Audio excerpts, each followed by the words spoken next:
Just kind of letting you guys know, welcome to the woods. This is going to go up on YouTube, so I'm going to post this up. I've been doing a lot on my Facebook page, little videos, stuff that's real local, Nova Scotia based for the most part, Maritimes outside of that, New Brunswick, PEI. I haven't been posting a lot of YouTube videos. Now I do plan on doing more YouTube videos, the interview style. I've ordered a new computer. That's kind of what slowed me down. So I'm going to be doing more of that stuff. And again, hunting season is just around the corner. And in that, this is what this video is about. I've chosen to leave the longbow that I built and shot a bear with last year. I I tuned it, I should say, to shoot wood arrows. I shot at nationals this year with wood arrows in the longbow division. And I'm planning to practice all winter long, all through season with wood arrows off that bow. It's tuned properly. I didn't want to retune it for my full metal jackets, different diameter, all that stuff. So I'm leaving it as is. And I have a two-piece. You can see it's strung there now. There's a two-piece Wildthing, same bow, only just a little bit shorter, that Lloyd, my mentor, who helped me build my bow, had built. It's a two-piece takedown. As I said, I changed the grip a little bit. I've been changing the center cut in it a little bit and the shelf. And I needed to tune it in order to be able to shoot it. And I wanted to set my fixed crawl. So that's what this video is, guys. This video is pretty much a half hour of me taking the bow, taking the 4 kind of arrows that I have as far as different spines, shooting them. The one thing that I will say is that there was a 400 and a 390, and the 400 shot stiffer than the 390. The reason for that is because it's a shorter arrow. I had it set for a different bow moons ago, and so it's stiffer than the 390 when I'm talking about it because it is shorter. So it gets eliminated very, very quickly, but it may not make sense if you were paying real close attention. So when I talk about those, try to remember that the 400 beam and center shot is actually a shorter arrow, so it's actually stiffer than the 390 FMJ. All right, so thanks, guys. Here's a video about how I go about just sort of setting my nock point, the spine arrow that I want to shoot, and then I go from there, setting a second brass nock underneath the nock and the arrow, and then I actually go on, find my point on, which I don't do exactly, but I could have moved back. It would have been 30, I know that. And then I set a fixed crawl for 20. And then I do my gaps from there. This whole video is all of that. If that doesn't interest you, turn it off, don't watch. All right, to the woods, guys. Thanks. Season's right around the corner. All right, it's windy as hell out, but I've got to tune this bow. This bow here was made, it's a Wildthing. It's a two-piece takedown in the handle. And I've kind of added the angle here. I added the grip. See where it cuts off? It was a flat grip before, and I just like a little bit higher, just a little bit higher wrist. So I've added that. This is the bow I took on the moose hunt. Pulls about 50 pounds at my draw. It's just a little over. But I've been making some adjustments to the shelf and the window to almost center cut. So I've got 3 different arrows. Tell you what I got here. I got a center shot by Beeman, a 400. It's got the heavy brass insert plus the 125. I've got a full metal jacket, the 6mm. That is a 390, again, heavy insert. I think they're 85 grains plus the 125. I've got another center shot made by Beeman. That's a 600, again, brass insert of 85 plus 125. And then this is the one I think that's going to fly the best. This is the 470 full metal jacket, 6mm. Again, same brass insert and 125 point. So we're just going to shoot all these without feathers on, kind of get an idea which one's shooting true, and then I'll get the batch to go with them with the feathers. And we'll start from there tuning once we get an arrow that's flying all right.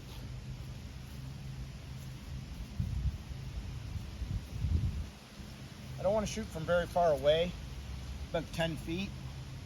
I am taking a knee just so that I can shoot straight into the target instead of down. All right, this is the 600. The 600 should be too light.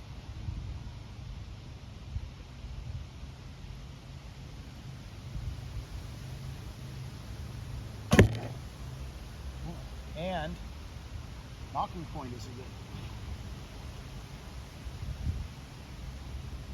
Let's go to the 470.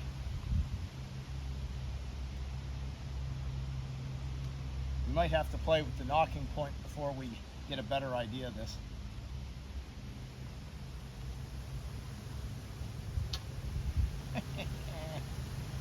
Don't shoot from my knees very often.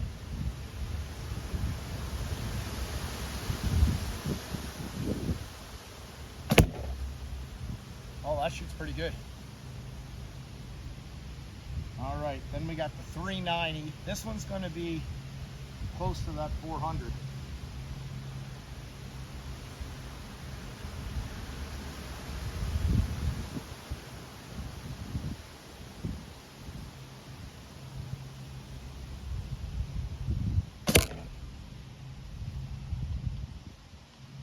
It's a little heavy. One's a little heavy, one's a little light. And this one, oh sorry, that was the 600. Oh yeah, this is the 400 here. Sorry, I shot the 600 first. This one should be heavy. This one should probably push way off to the left. Yeah. Let's show you what I got here.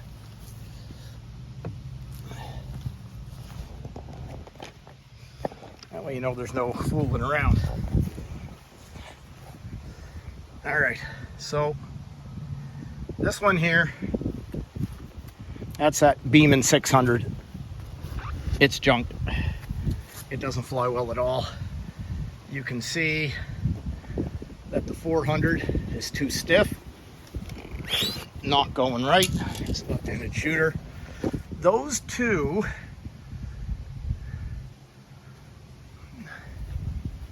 both my full metal jackets.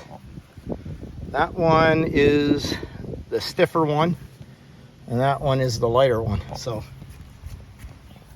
we're gonna play with those a little bit more. But they're firing, again, where did I take my knee here, guys? Yeah, it was right about here. One's kicking off a little bit to the left, the other one's kicking a little right.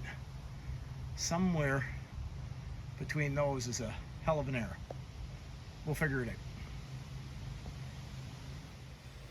All right, so we're back in my truck bed here. I got the tailgate down. I got my T-square knocking pliers. Went in and got those,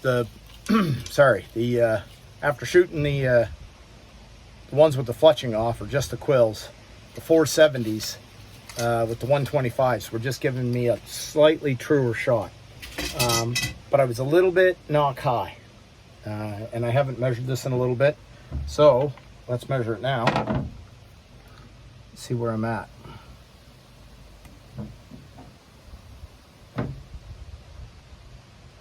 Geez, I would have thought.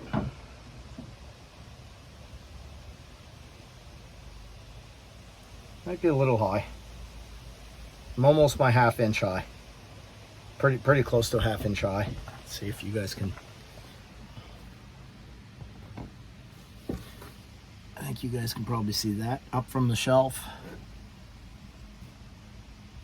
It's probably upside down for you guys. About half-inch high.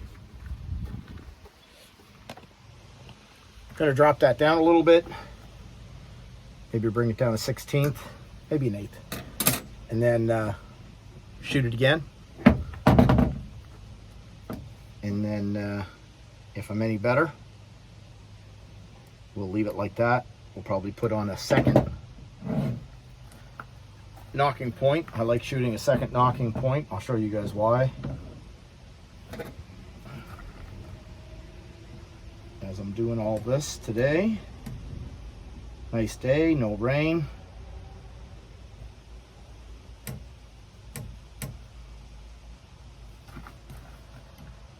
Let's take that down like I said. Let's take it down almost an 1/8.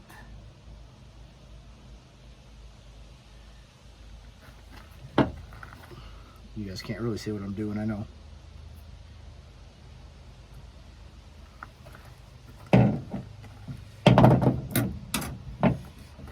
That a good pinch.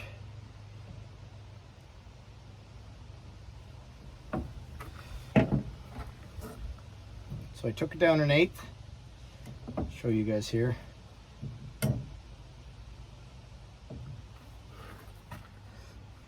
Let's strap that thing.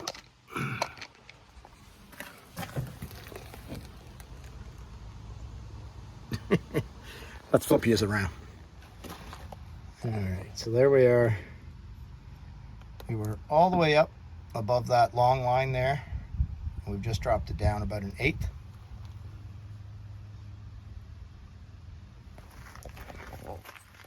And we'll take that off. I'm gonna grab the one without any feathers on it. It's got the quills on it, but that's how I like to do it. And if that's shooting a little better, we'll show you. And then we'll come back, we'll add a second knock, and I'll tell you why I like to do that, and then we'll shoot some arrows.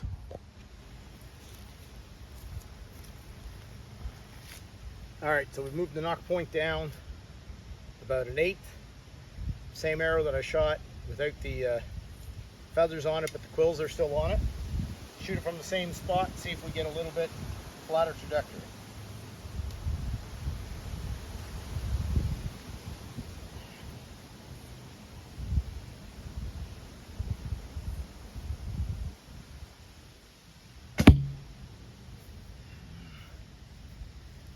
Try that again.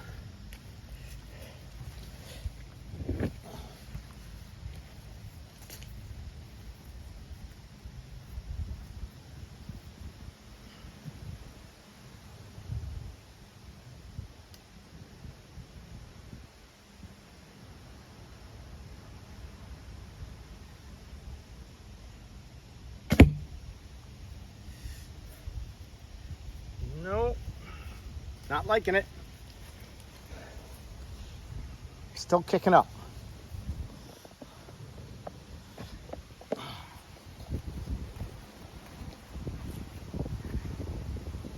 Don't like that. So, let's go back and try again. Put it up, maybe even, I'm gonna drop it down one more time. See if it kicks up more, and then I'll go back up.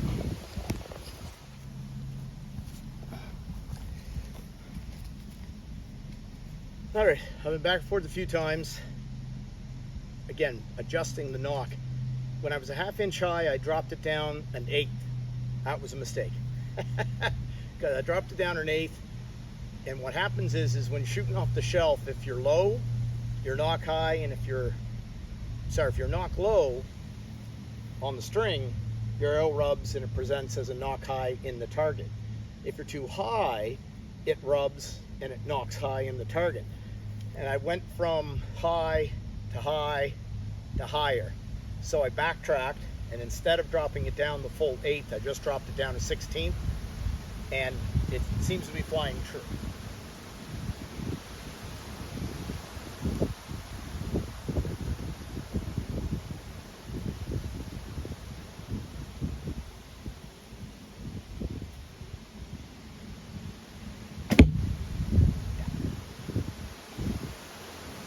That's flying very good. Straight into the target.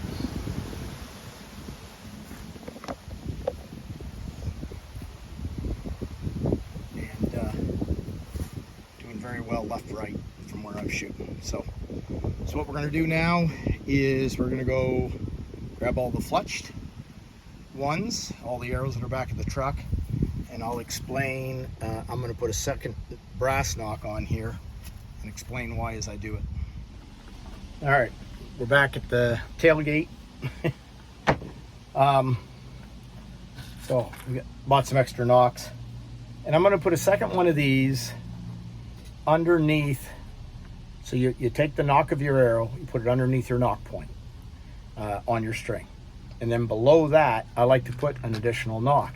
Now whether or not you use brass nocks or you do tie-ons, that's no matter to me.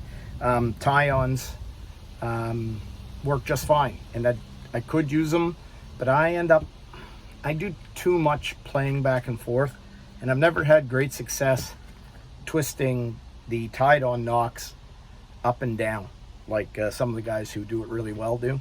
And these just make it really, really easy for me to move things around if I'm doing any number of different things. I'm always readjusting my game, and I shouldn't do it probably, but I'm especially where I'm relearning left-handed. There are little things that I do differently that a little different than my right hand, mainly because of strength. So I may not get all the way back as much as I once did, but again, that's because that shoulder's all messed up, and it doesn't play the same way that the right one did when I'm pulling. So little things allow me to make adjustments kind of on the fly, and that's just the reason why I like the brass nocks. I can't say that the tie-ons aren't good. They're just, I don't know, just not what I use. All the guys at Nationals, I think, had tie-on ones. Told me to get rid of these. They're probably right. So all I'm going to do is put this on the string, take my nock, put it underneath, and then I'm going to figure out what my point on is from there.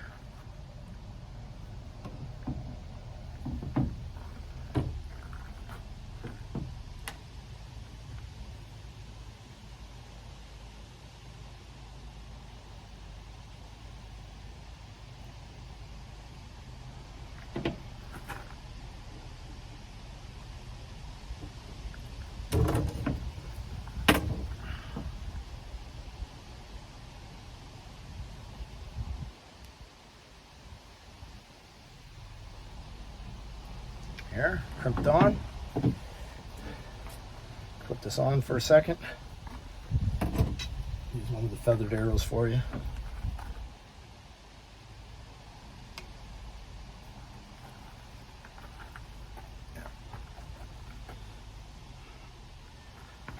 Because of the way that one above, nock of the arrow, one below. And what happens is, when I address my string, especially in the woods, I don't want to have to look. So I usually just touch and then up, and as soon as it hits, I know I'm good. I don't have to look, kind of see, I can feel it because of the way this plate works. I don't have to look. Bang, bang, I'm good. For me, because I'm more of a hunter than I am a competitor, I really like that I don't have to kind of look to address the string. And it's just really solid when I come up and I hit that brass nock. And because the brass nock is made out of brass and the way it's cut, it's perfectly flat. Whereas if I was tying something, it might be a little bit rounded. Does it make that much of a difference? No, but it's just peace of mind for me. That's all that it is. I like it. It's what I've been doing, so that's what I continue to do. Now, I have to go out, find out what my point on is for this particular bow, and I may actually be adding a third nock as a fixed crawl. I like to have a point on at around 20 meters. That means that most of the bears that are coming into the barrels, my barrel's 14, 15 meters. When the bear's in front of the barrel, right, I'm a 13, 14 meter shot. I like the tip of my arrow not to be covering up any of the bear's vitals. I like to have that with a 20 meter point on. I find that a 14 meter bear, I'm just kind of holding, 6 inches, 7 inches low, and the arrow rises up right to where I want it.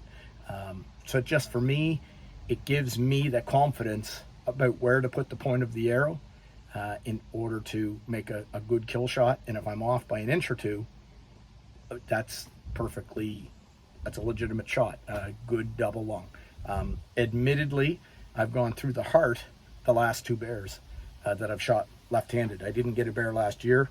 I didn't actually get a shot off last year. Didn't have a solitary bear in front of me last year. I was always there at the wrong time. It was all on me. I think I made them a little bit accustomed to me, and they figured it out. So let's go shoot this, figure out what point on is, and then from there, figure out whether or not I want to put the fixed crawl on.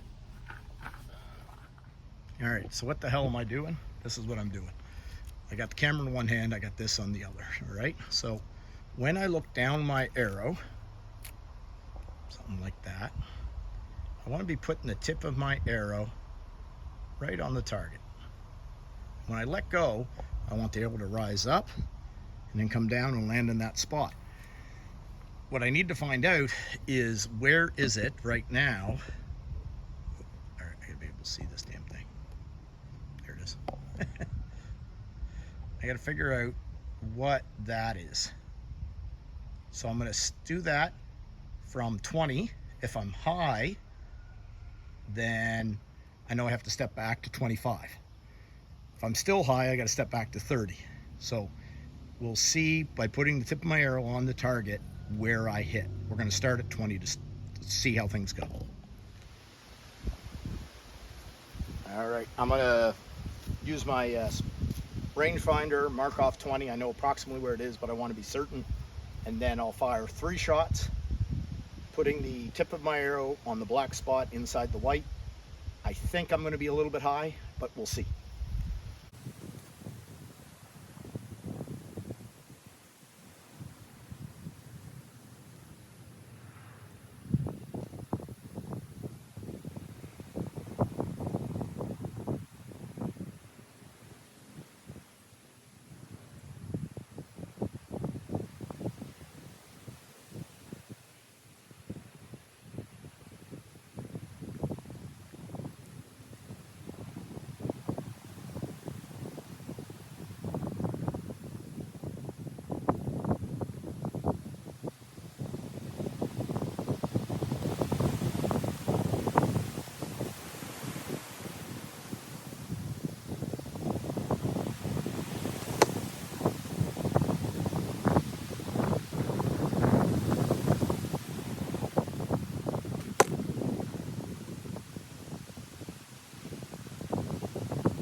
All right, like I said, it was going to be high.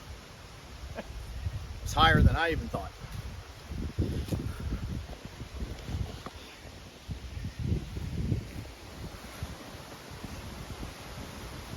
So I'm probably 15 inches high.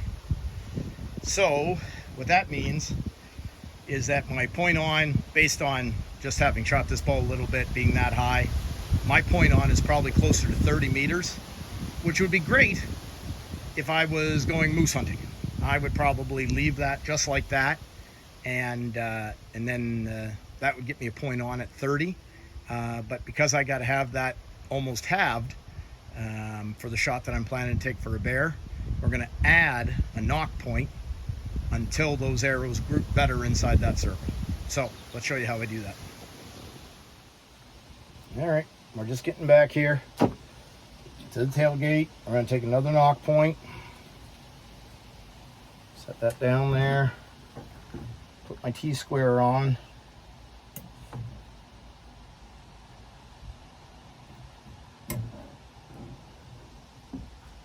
We're going to put another knock point.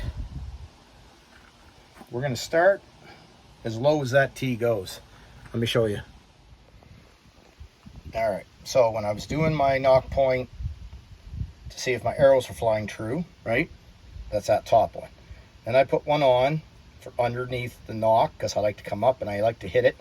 Now I'm going to leave it there because I like for the arrow to be able not to move up or down, because I'm going to be coming somewhere in here. I'm going to put it right at that, on that outside of that half-inch low. We're going to try that. So I'm going to put that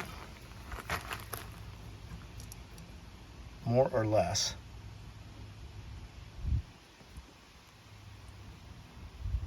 there. looks silly, I know. Wait till you see what happens though. All right, so those arrows are still at 15 inches high. I'm just pulling them now after coming back from the truck. So now this time,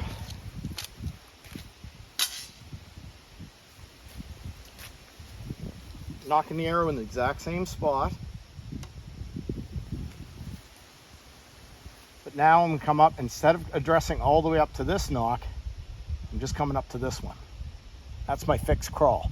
And we're gonna see, I may have to move that up or down until I find the one where 20 meters gets me as close to the black circle as I'm capable.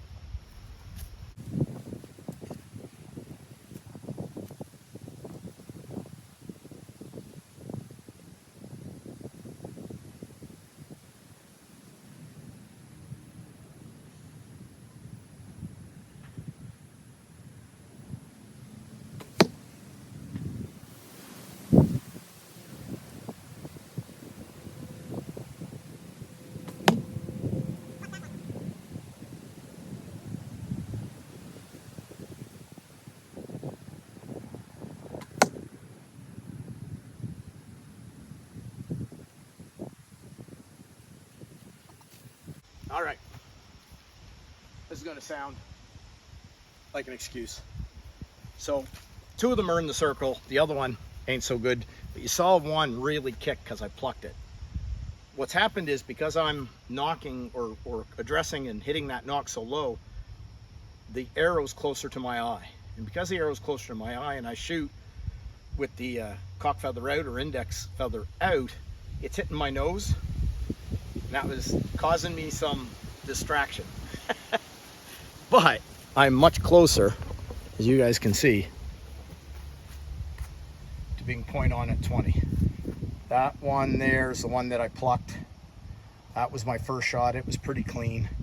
And then the other one, the feather almost went up my nose. So I just got to turn the cock feather a little bit. I'm going to try again. And of course, like an idiot, I just moved the index vein down away from my nose a little bit, the cock feather, and I shot 3 arrows, 20, same thing. I didn't have the camera on, so you're just gonna have to believe me. And that was my point on at 20. So putting the tip of my arrow right on at 20, and I'm hitting an inch high. So that's pretty close to me. Could I drop that down a little more? I could. I might. But for the moment, let's leave it like that. And then I'm going to show you my process, because I know that the bear is likely, most likely, going to be at 14 meters. So what I'm going to do is I'm going to get my 14 meter spot. I've been shooting at 20. And again, I'm going to put the tip of the arrow right inside the black at 14, and I'm going to watch how high my arrows hit. I'm hoping for less than 10 inches high, because that'll get me, and I'm probably thinking maybe it's going to be closer to 7. And that's what I'm going to hope to have a shot at, about 7 inches low when I'm shooting at the bear with the tip of my arrow. So it's kind of like using, in a compound situation, it's like using a single pin, but that single pin is set for 20, and instead of moving the pin, I just settle it low and know that my arrow is going to rise up into the target. So let's get that on tape.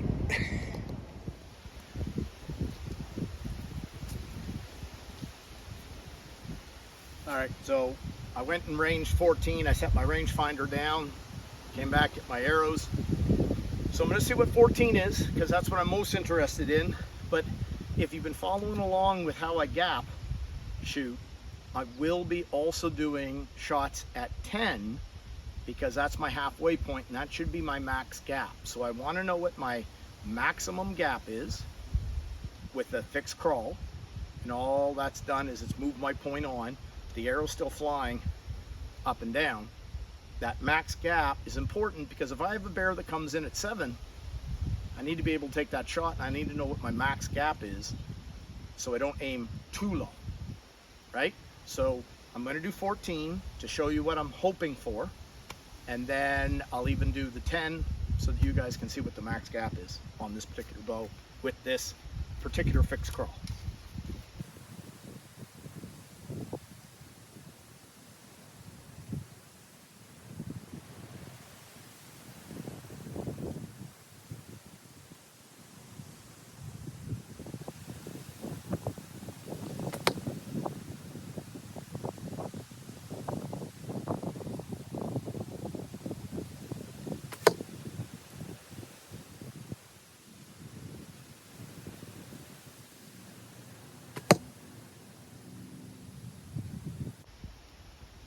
Not the best group, but it definitely shows you what I'm talking about for being a little bit high at 14. So, plucked one. So the tip of my arrow was right there at 14, and my arrow was rising into the target for about 5-6 inches. That's pretty good. That's kind of exactly what I'm looking for. So if I settle my, and the trad guys are gonna hate me for saying this, but if I settle my pin, which is the tip of my arrow for you compound guys with a single pin, if I settle my pin with a bear at 14 meters, about 6 inches below what I'm trying to hit, it's money. So that's the idea. Now, real quick, I'm gonna go out, I'm gonna get my 10, and those arrows will actually be 2 inches, maybe 3 inches higher for the next group. You'll see. Because I'm getting to my maximum gap at 10. Because my point on is currently set with a fixed crawl at 20.